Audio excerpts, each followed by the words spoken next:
I can still picture that overnight from junior year like it just happened.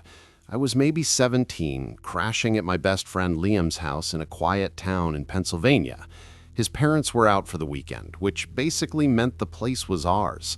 Back then, there was nothing better than pizza, video games, and the kind of freedom you only get when there are no adults around. We had set up our command center in the den, dragging blankets and pillows onto the floor to make it feel more like a fortress than just a hangout. The only light came from the flickering TV screen as we sat shoulder to shoulder, controllers in hand. Every now and then, a burst of laughter would cut through the digital sound effects when one of us messed up a move. At that age, the night felt like it could go on forever, like nothing bad could ever break the spell. But as fun as it was, there was always something a little off about that house. It wasn't old, but it always felt too quiet, even when you knew someone was moving around upstairs, creating an unnerving stillness. The initial hint that something was amiss came when we paused the game for a break. A weird groan echoed from down the hall, almost like a heavy weight shifting on the floorboards. Liam shrugged it off, insisting it was just the house settling, a common excuse that did little to calm the sudden chill I felt. I wanted to believe him, but the sound stuck in my head even after we started playing again. It didn't sound random. It sounded deliberate, like someone taking a single, heavy step. It wasn't long before the silence started to creep into our fun. The harder we laughed, the more it felt like the house didn't want us to. There's no other way to describe it. It was like something in the air wanted quiet. Liam noticed I wasn't as into the game anymore and teased me about being spooked. I laughed it off, but deep down, I knew I wasn't imagining things. About an hour later, when our energy had started to fade, we heard it again, the unmistakable sound of movement in the hall, just a few feet from where we were sitting. This time it was impossible to ignore. I froze, my controller slipping in my sweaty hand. Liam whipped his head toward the dark stretch of carpet that ran past the den. For a second, we were both perfectly still, just listening, waiting for it to happen again. The silence felt heavier now, pressing down on us like a physical weight. Then it happened, the moment that still plays on a loop in my head. Out of the corner of my eye, I saw it, a shadow gliding down the hall. It wasn't a flicker from the TV screen or a trick of the light. It was a distinct, human-sized shape, moving smoothly past the doorway before vanishing into the dark.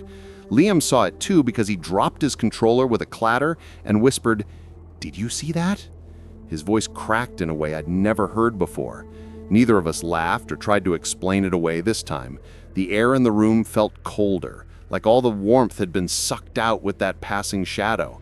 We just sat there staring at the hallway as if it had suddenly come alive, our previous sense of fun completely shattered by the inexplicable event. Liam swallowed hard and mumbled that maybe we should check it out, though his tone said the exact opposite. Finally, we worked up the nerve to stand, huddling together like little kids again. Every step toward the hall felt like we were crossing into dangerous territory. The creak of the floorboards under our feet sounded deafening in the quiet house. We stopped at the edge, peering into the long stretch of shadow, our hearts pounding in our chests. We flicked on the hall light, and a weak yellow glow spread over the carpet. Nothing. Just doors leading to the bedrooms, all of them closed. I remember letting out a shaky laugh, trying to convince myself it was just our imaginations. Liam forced a smile, but his eyes gave him away. He'd seen it too, and that was worse than believing it alone.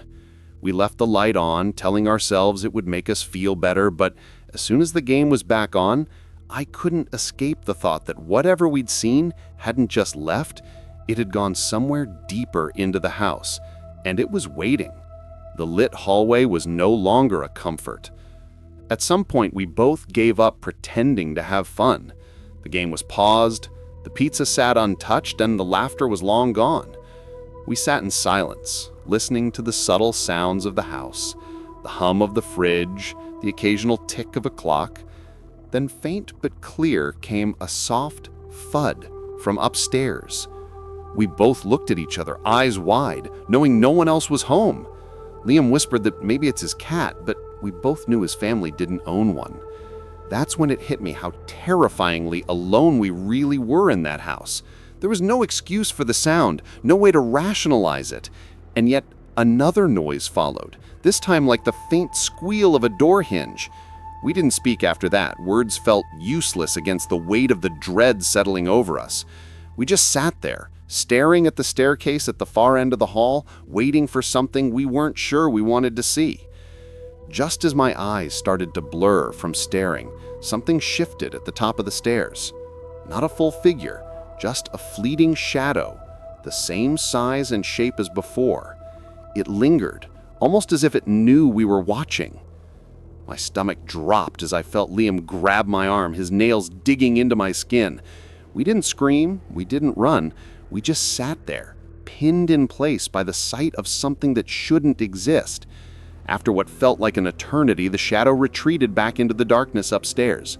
That somehow made it worse, knowing it could be anywhere up there.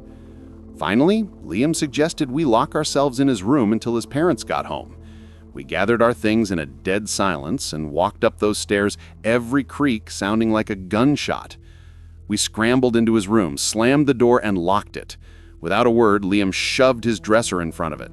We stayed awake for hours, just listening. Every so often, we thought we heard faint movements outside the room. When the sunlight finally crept in, it felt like waking up from a nightmare. His parents were back, talking casually. We never told them what we saw, partly because it sounded insane, and partly because deep down, I don't think we wanted to know if they had ever experienced it too. I'll never forget the certainty in Liam's voice when he whispered in the dark, "We weren't alone last night." I'll never forget the autumn my family decided to spend a week at our old lakeside cabin. It was far from glamorous. It had warped floorboards, peeling paint, and the damp scent of pine embedded deep in its structure. But it held a certain rustic charm. My cousins and I loved it because the nights there always felt like an adventure. That particular night, however, spiraled into something we still refuse to fully discuss. We were teenagers, just old enough to find sleepovers the highlight of any trip. My aunt and uncle let us all crash in the main living area with our sleeping bags, snacks, and flashlights. The sound of the lake water lapping against the shore mixed with the groaning of the wooden walls, creating a rhythm that was almost soothing. We laughed, whispered secrets, and dared each other to tell the scariest stories we knew. Though the cabin was familiar, it always carried an undercurrent of unease after sunset. The windows would rattle in the breeze coming off the water, and every footstep on the old planks seemed to be magnified. That night, around midnight, we finally settled into our blankets. The room was dark, save for the soft glow of a single lantern. I remember thinking how alive the cabin felt when everyone else was trying to sleep. I woke up first, not from a nightmare, but from a sound I couldn't place. At first, I thought it was the water hitting the support pilings, but this noise was sharper, closer, and it seemed to originate from directly below us. It was a hollow thud, like someone rapping on the underside of the floor right under my sleeping bag. I froze, listening intently. I convinced myself it had to be the old wood contracting in the cold. Lakeside cabins were notorious for groaning and shifting, and I didn't want to be the one to wake everyone for nothing. But then it came again. 3 distinct thumps that made the floor vibrate slightly beneath me. This time, my cousin Maya stirred beside me and whispered if I had heard it too. We both sat up, straining to listen. The room was silent, except for the gentle lapping of the lake outside. Just as I started to think we might have imagined it, the knocking returned, slow, deliberate, like someone signaling to us from below. Maya's eyes went wide, and without a word, we both knew this wasn't just the cabin settling. My heart was pounding, but I tried to think logically. The cabin stood on wooden stilts over the muddy ground, so maybe it was just the wind knocking something loose underneath. However, the pattern of the thuds felt far too intentional, too human. Another cousin, Ben, woke up grumpily asking why we were whispering. Before we could answer, the floor vibrated again. This time the thumping moved. It began under my spot, then shifted across the floor to where Maya was, as if someone was slowly crawling beneath us, dragging a hand along the wooden joists. The three of us stared at the floor, too scared to move. The rest of the room was still asleep, but we were trapped in a silent, listening dread. Ben leaned in and whispered that maybe someone was hiding under the cabin. The thought sent a shiver down my spine, because the space below was far too cramped for anyone to fit comfortably. At least, that's what I had always believed. I tried to calm myself by thinking it had to be an animal. Maybe a stray dog or a raccoon had found its way under the house. But the more we listened, the harder that was to believe. The thumps were steady, controlled, and always in sets of 3. No animal could move like that, not with such an unearthly rhythm. We woke 2 more cousins, careful not to alert the adults sleeping in the back rooms. They rubbed their eyes in confusion until the knocking came again, right under us. They all froze. Now 5 of us were huddled in the lantern's glow, staring at the wooden planks. The floor trembled faintly each time, as if something was pressing up from below. Whispers turned into frantic theories. Some said it was a prank. Others insisted it was the cabin shifting with the water level. I wanted to believe that, but then one of my cousins pointed to the far side of the room. The knocking had traveled again, slowly making its way from one corner to the other. It was like whoever or whatever was down there knew we were watching. We quietly debated waking my uncle, but the idea felt terrifying for reasons I couldn't explain. It felt like drawing attention to it would only make things worse. Instead, we decided to check the small crawl space door outside, the one that led under the cabin. Ben grabbed the flashlight, and we crept barefoot onto the deck. The autumn breeze was cold, and the night was darker than I remembered. Pine needles stuck to our feet as we shuffled toward the crawlspace hatch on the far side of the stilts. The wood beneath us creaked loudly with every step, almost daring whatever was inside to respond. The lake lapped behind us, but we could still hear faint thuds from below. When we reached the hatch, we froze. It was bolted shut with a rusted latch that hadn't been touched in years. Dust and spiderwebs clung to the hinges, proof that no one had been down there in a long time. Yet the knocking was louder now, right on the other side of the thin wooden wall. The sound was so close that we all flinched back in fear. One of my cousins swore he saw the wood bow out slightly, as if pressure was being applied from within. That was enough for us. We scrambled back up the steps and into the living room. Once inside, we slammed the door and pulled our sleeping bags into a tight circle, whispering frantically about what we'd seen. We agreed to stay awake and listen. Hours seemed to crawl by as we sat in tense silence. Every few minutes, the thumping would return, shifting location like footsteps. Sometimes it was faint, other times it was strong enough to make the lantern's glass rattle. The moment the first hints of dawn crept through the dusty windows, I felt as if I hadn't blinked all night. The knocking had become sporadic, fading in and out until it was impossible to tell if it was real or if my mind was inventing it. My cousins were just as restless, their eyes wide and sleepless. We wanted the bay light, but we also dreaded it. When the light finally grew stronger, we convinced ourselves it was over. We told half-hearted jokes, trying to mask how shaken we felt. The adults stirred in the back rooms, oblivious to the ordeal we had endured. But even in the daylight, the wooden floor still held a strange tension. Curiosity gnawed at us despite the fear. While our parents made breakfast, the 5 of us slipped back outside to the crawlspace hatch. The air was crisp, the lake calm. The hatch was still sealed, the rusted bolt untouched, but the silence didn't feel like relief. Ben suggested we open it anyway just to prove nothing was there. Just as he reached for the bolt, a single hard thump echoed from deep within the joists. It wasn't faint or distant. It was sharp, clear, like something had been waiting for us. We all recoiled and ran back inside. That night, after our parents dismissed our story as an overactive imagination, we moved upstairs. Around midnight, it returned. Faint, but unmistakable, 3 thumps from the floor below. It had followed us. To this day, I've never gone back. I often wonder if whatever was under that cabin is still waiting for someone to knock back. I can still recall that night at my best friend Jake's house as if it just happened, though it was over a decade ago. His family lived in a sprawling ranch-style house in a newer suburban development on the outskirts of Denver, with a big front yard and picture windows facing the quiet street. We were camped out on his living room floor, surrounded by empty soda cans and half-eaten bags of chips. It was just another late-night sleepover, completely ordinary, until it wasn't. His younger brother Leo, who must have been about 6 at the time, kept hovering near us as we played video games. He was fidgety, as if he couldn't settle down, no matter how many times we told him to go to bed. I wrote it off as him just seeking attention. Kids that age often find ways to interrupt when they feel left out.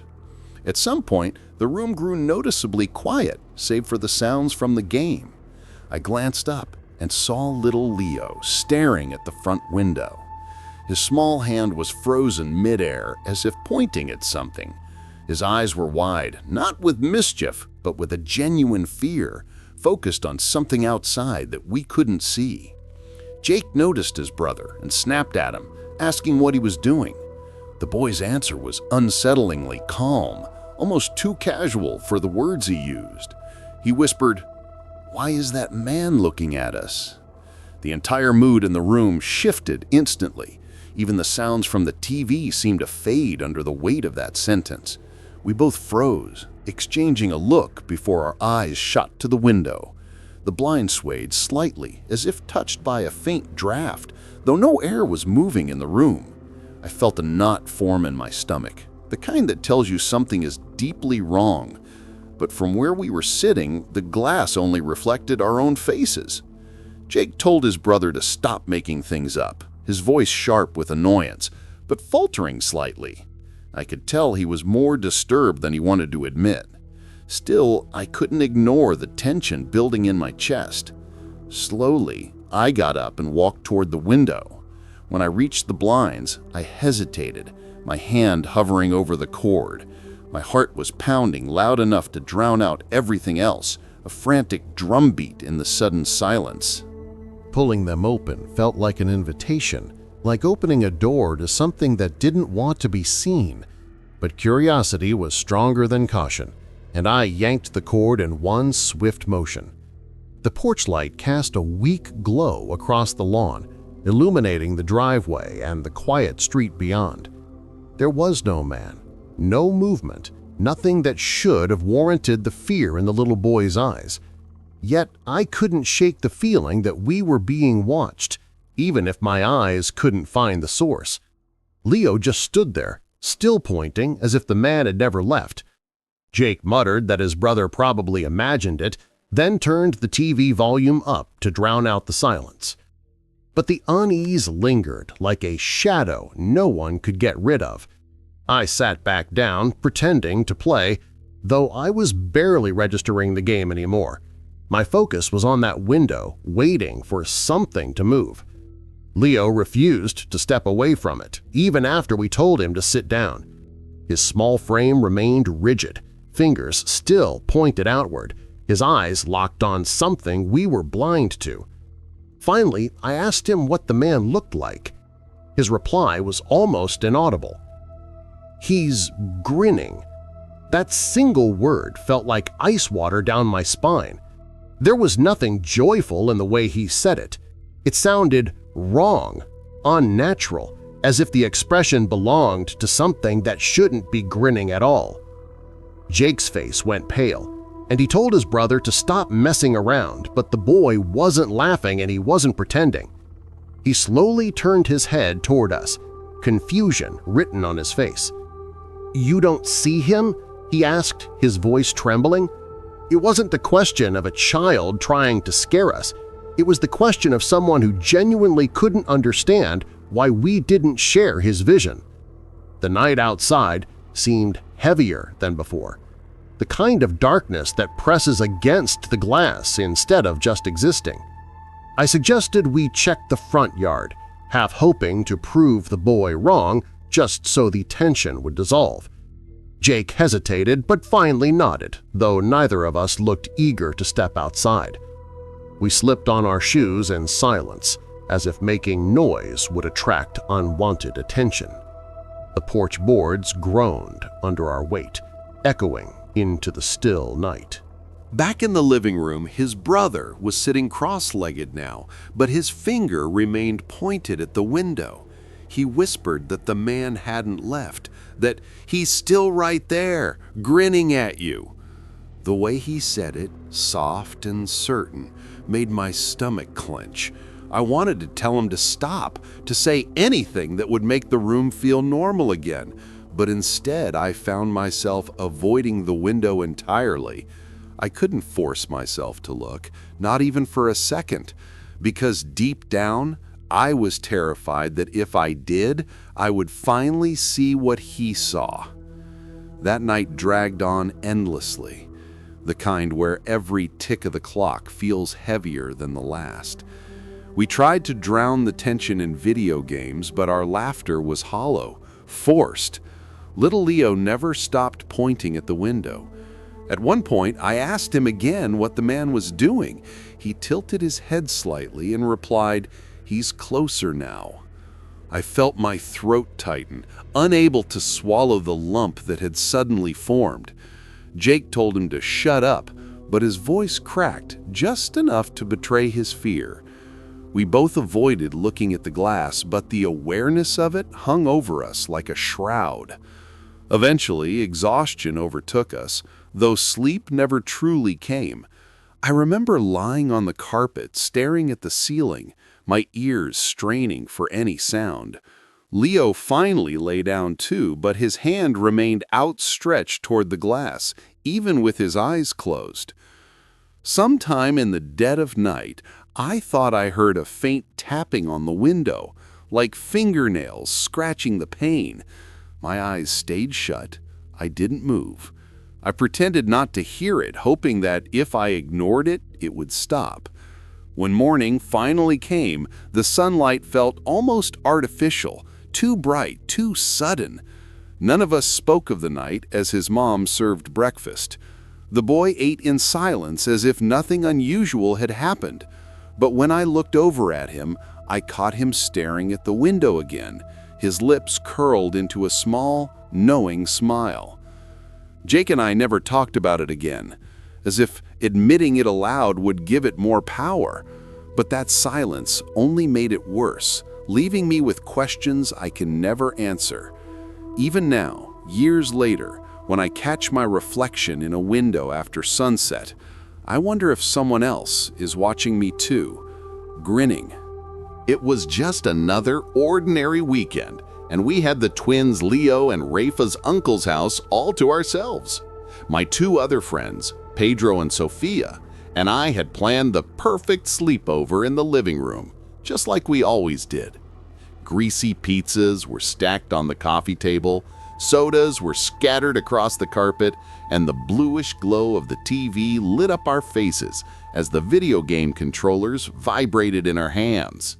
The uncle's house, an old structure over a century old, had a peculiar atmosphere.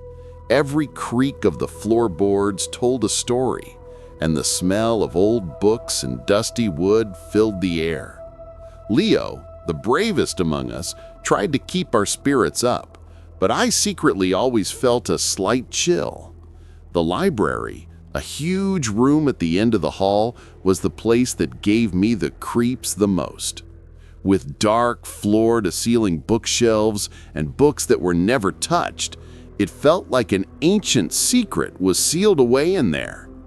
That night, the silence seemed deeper, as if the house itself were watching us, demanding a stillness that clashed with our forced attempts at fun.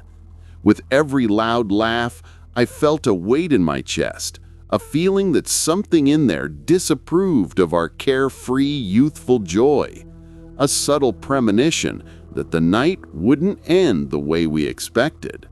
The idea that we weren't alone in the house with their parents away, began to solidify into a terrifying certainty, and the unease we felt intensified, creating a knot in everyone's throat that left us paralyzed. Fear kept us from moving. My legs were stiff, as if they had grown roots into the carpet. The hallway before us felt like a gateway to something unknown and malevolent. The flashlight trembled in Leo's hand, its beam dancing across the walls and creating frightening shadows. Suddenly, a faint whisper echoed from the library, so low it was barely discernible, but perfectly clear in the dead silence.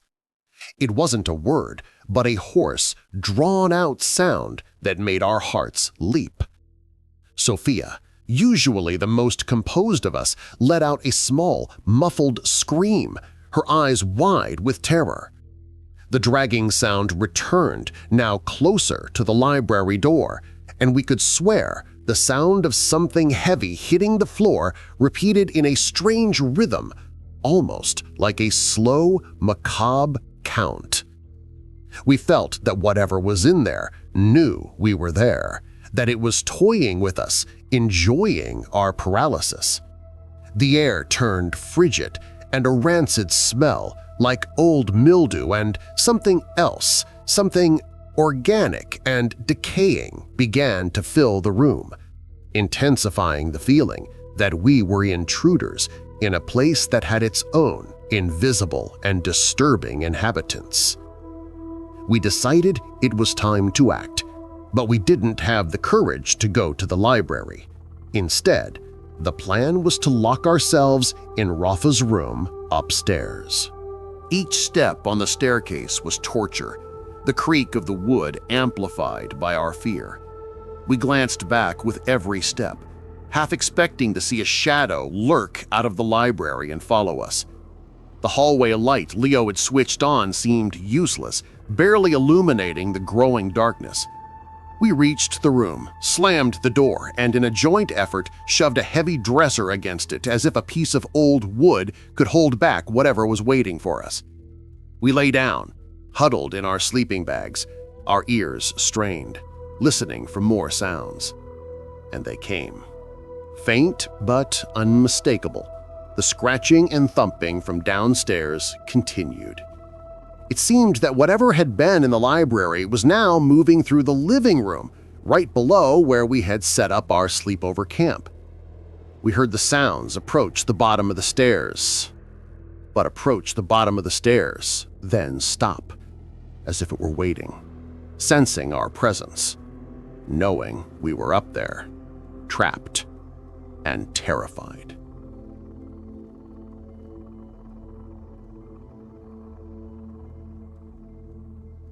We spent the rest of the night in a terrifying silence, listening to every creak of the house, every faint sound that seemed to come from downstairs, where the presence moved slowly, deliberately. Sleep never came, only the physical and mental exhaustion of being on constant alert. When the sun began to peek through the cracks in the curtains, bringing the promise of a new day, the relief was almost palpable. The morning light dispelled the shadows, and with them, the intensity of our fear. We decided we wouldn't tell the uncles what had happened. Who would believe such a bizarre story, especially from a group of teenagers? It sounded insane, and the thought of asking if something similar had ever happened to them was even more frightening. We gathered our things, creeping out of the room and down the stairs. The library was silent, its door slightly ajar as if inviting us in, but none of us dared to look inside. We left the house as quickly as we could, under the pretense of going out for breakfast. Years have passed, but the memory of that night still haunts me. Sometimes in the quiet, I can still feel that chill and the certainty that something was there with us, watching, smiling in its own subtle, unspeakable way, waiting for another sleepover, another chance to break the barrier between worlds, leaving us with the chilling question, what exactly was in that library watching us? It was a rainy Friday, and I, Lucas, had the whole house to myself. My parents had left for a weekend retreat, leaving me alone with the promise of peace and countless hours of online gaming.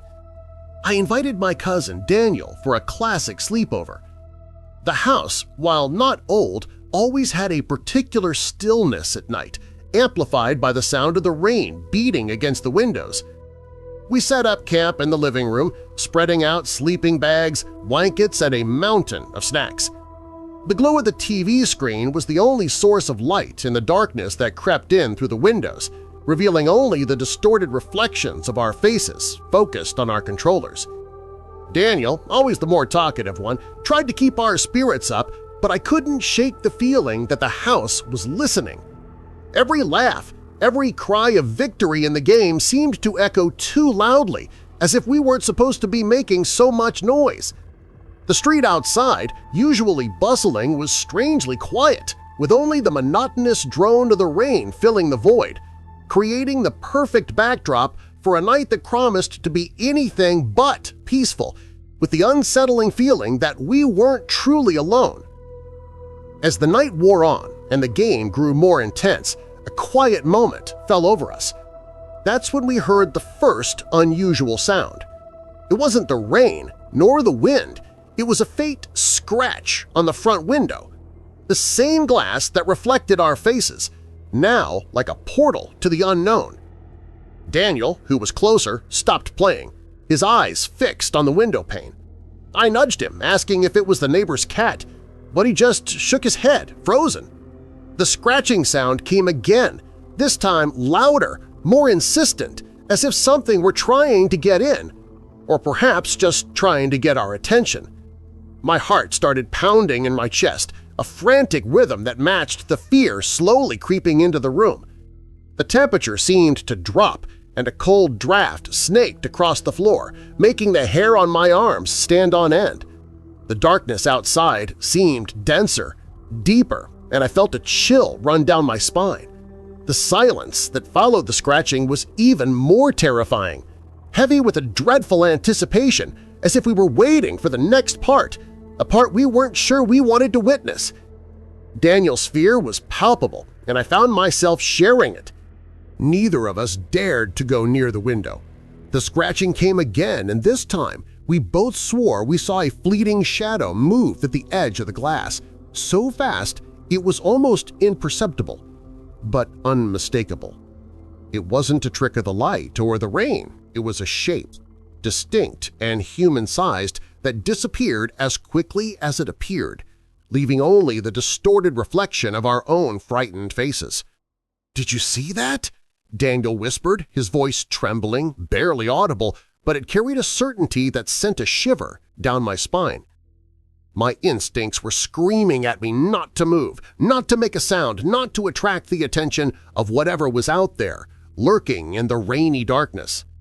The tension in the room was almost unbearable, each second stretching into an eternity as our eyes remained glued to the window, waiting for the shadow to return, or for something even more disturbing to reveal itself from behind the thin sheet of glass that separated us from the unknown. A foolish sort of bravery began to eat away at the fear. Daniel grabbed a flashlight and pointed it at the window. He hesitated, but curiosity got the better of him. With trembling hands, he pulled the curtains back just a bit. The flashlight beam revealed only the rain-slicked street and the garden plants swaying in the wind. Nothing. No man, no figure, just the damp darkness of the night. We tried to convince ourselves it had just been our imagination. Maybe it was exhaustion from the late hour or the power of suggestion from the ghost stories we've been telling each other. But then, just as Daniel was closing the curtain, we heard a soft thump against the window again, this time at knee-height, as if something had crouched down outside trying to get our attention from a different angle. My heart leaped into my throat. Daniel let out a muffled cry and yanked the curtain shut. The reality that something was out there, actively watching us, became undeniable. A renewed, suffocating terror washed over us, leaving us breathless and silent, trapped in an agonizing wait. We ran to my room upstairs, slamming the door and shoving my desk against it. Lying on the bed, under the covers with our faces buried in the pillows, we listened intently, straining to catch any sound from downstairs. And the sounds came. Faint but unmistakable, the scratching and thumping returned, this time from the first floor, moving from one window to another, as if the thing outside were methodically checking every point of entry. With each new sound, we could feel its presence drawing nearer. At one point, the rain died down, and we heard what sounded like a whisper from outside the house, so muffled that the words were incomprehensible, but the tone was undeniably sinister. We stayed like that until dawn, frozen, not daring to move or even turn on a light. When my parents returned on Sunday afternoon, we acted as if nothing had happened. We never told them about the scratches, the shadow, or the whispers, but Daniel and I exchanged a knowing look, a silent acknowledgement of what we had experienced. Years later, I still find myself glancing at the window when night falls, especially on rainy days, wondering if whatever was out there is still watching and if one day it will try to get in again. The memory of that night still sends a shiver down my spine. And one thing is certain, at that sleepover, we were not alone.